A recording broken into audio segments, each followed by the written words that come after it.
jou Fondasie tieners, baie welkom by die Eksamen Dinsdag. Ek hoop dit gaan super goed met jou. Nou en dan gaan jy donder weer hoor. Dis net 'n vliegtuig, maar dis donder weer. Dis my props, ek het hom gereël. En die weer voorspel dat daar 'n groot storm Pretoria gaan tref. Nou julle, vandag wil ek praat oor die storms in my en jou lewe. Is ons joy en die storms en die situasie waarin ons is afhanklik van mekaar? Nee, glad nie.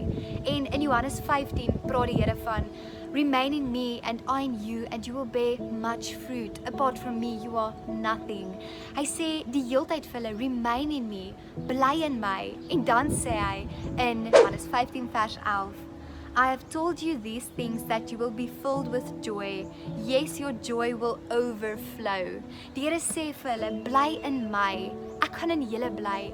En ek sê hierdie dinge vir julle, sodat julle moet weet, julle joy gaan vol wees. Your cup will overflow with joy.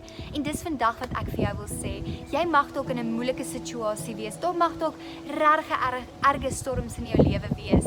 Maar jy kan nog steeds joyful wees, ten spyte van in watter situasie jy is.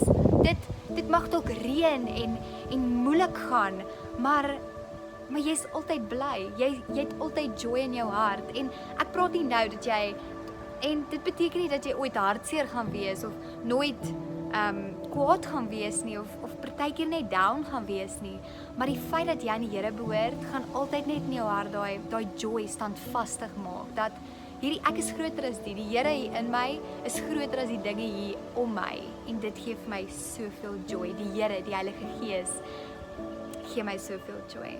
Julle, ek's baie lief vir julle. Fondasie Fellowship, ek sien julle vanaand. Ek kan nie wag nie, dit gaan amazing wees. Ja, kom skakel in by ons. Elke liewe een is welkom. Ek's baie lief vir julle. Bye!